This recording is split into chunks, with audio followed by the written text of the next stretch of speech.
Psychology says people who genuinely prefer staying at home over going out are often misunderstood, labeled as antisocial, depressed, or even lazy.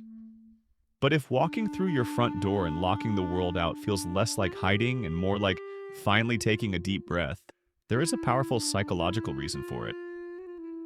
You aren't avoiding life. You are practicing what environmental psychology calls restorative niche construction. While society tells you that you should be out buzzing with the crowd, your brain likely possesses a superior regulatory system that knows exactly what it needs to function at its peak. You don't hate people. You just respect your own energy too much to waste it. If you truly find your sanctuary within your own walls, it's likely because you possess a unique psychological blueprint.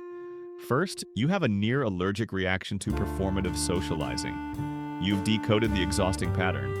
Many social gatherings are less about connection and more about taking turns on a stage. You feel drained not from shyness, but from the cognitive load of sifting through layers of pretense and shallow exchange. Your home is where the performance ends, where you can exist without a script, and where authenticity isn't a radical act but a default setting. This retreat is also a sign of heightened sensory intelligence. Your nervous system isn't broken, it's finely tuned. Crowded spaces, overlapping conversations, and harsh lighting aren't just background noise, they're a relentless data stream. Staying in is your act of environmental curation, a deliberate crafting of atmosphere where sound, light, and space are calibrated for equilibrium. This isn't avoidance, it's the strategic optimization of your inner ecosystem so your mind can operate without static. What the outside world mistakes for idleness is actually your deep engagement in a laboratory of the self. Within your sanctuary, you aren't just passing time, you're incubating.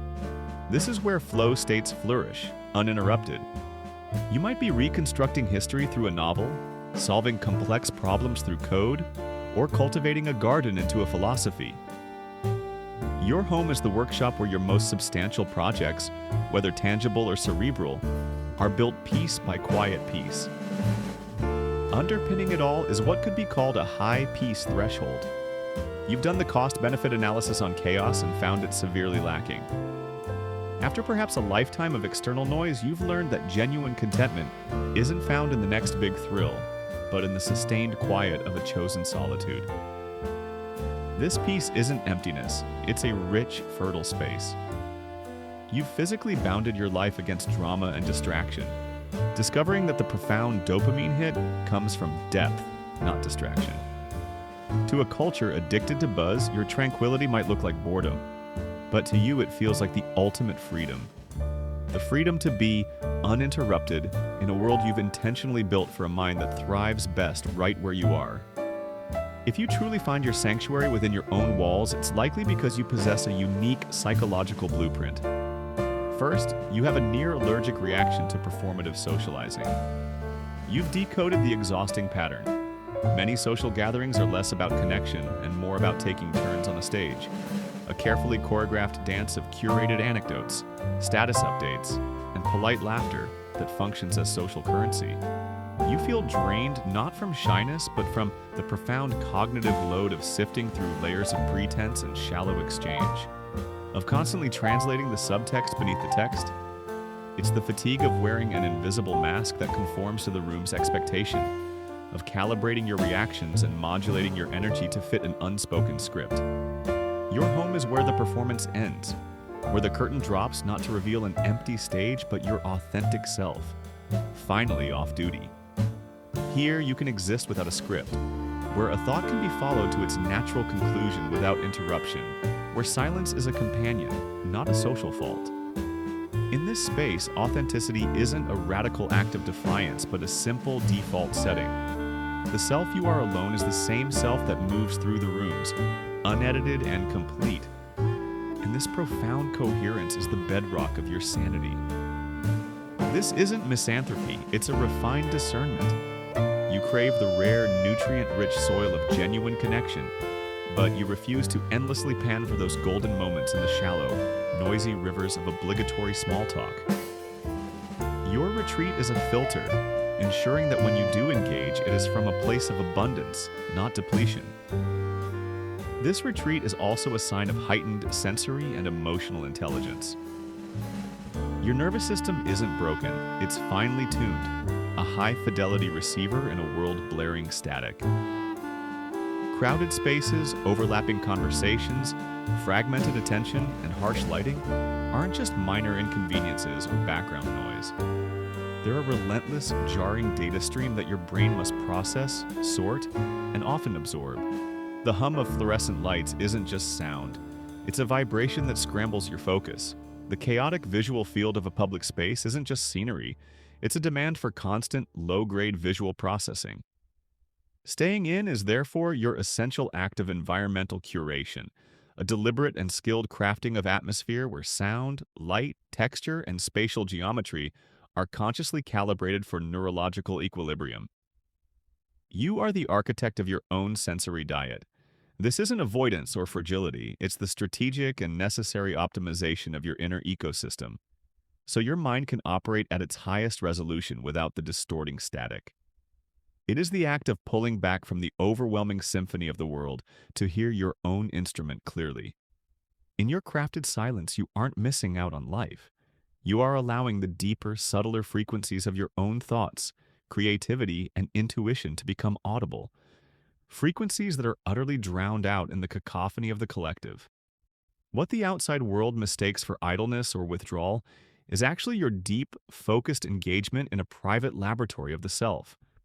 Within your sanctuary, you aren't just passing time or recharging in a passive sense. You're actively incubating, fermenting ideas, and engaging in the slow, sacred work of integration. This is where true flow states flourish, those uninterrupted stretches where clock time dissolves and you become one with a task, a thought, a creation. You might be reconstructing an entire historical epic through the pages of a novel, feeling the weight of eras in your hands. You might be solving complex, elegant problems through lines of code or mathematical notation, building logical castles in the air. Or you might be cultivating a garden, watching the patient, silent logic of biology unfold, turning that patch of earth into a living philosophy of growth, decay, and resilience. Your home is the primary workshop where your most substantial projects, whether tangible or cerebral, are built piece by quiet piece, free from the performance metrics of the outside world. Here the process is honored for itself, not for its product or its potential for social display. This is the realm of deep play, where you follow curiosity for its own sake, weaving the disparate threads of your learning and experience into a coherent, personal tapestry that has meaning to you alone. Underpinning it all is what could be called a high peace threshold, a low tolerance for manufactured drama and a high requirement for sustained, profound calm. You've done the subconscious cost-benefit analysis on chaos, distraction, and trivial urgency, and found them severely lacking, a poor bargain that trades your inner stability for fleeting, empty stimulation.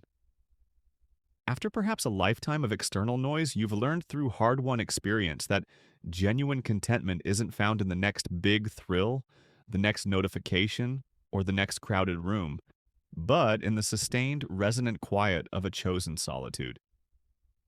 This peace isn't emptiness or stagnation. It's a rich, fertile space, a cleared ground where something of substance can finally take root and grow. You've physically bounded your life, creating a moat of calm against the sieges of drama and distraction, discovering that the most profound dopamine hit comes not from the ping of distraction, but from the immersive depth of engagement with a beloved subject, a craft, or simply the unfolding of your own uninterrupted consciousness. To a culture addicted to the buzz, the update, and the hustle, your cultivated tranquility might look like boredom, or worse, a lack of ambition. But to you, it feels like the ultimate sovereign freedom, the freedom to be uninterrupted in a world you've intentionally built, molecule by molecule, book by book, thought by thought, for a mind that thrives best not in the distant, glittering horizon, but right here in the deep, well-tended soil of where you are.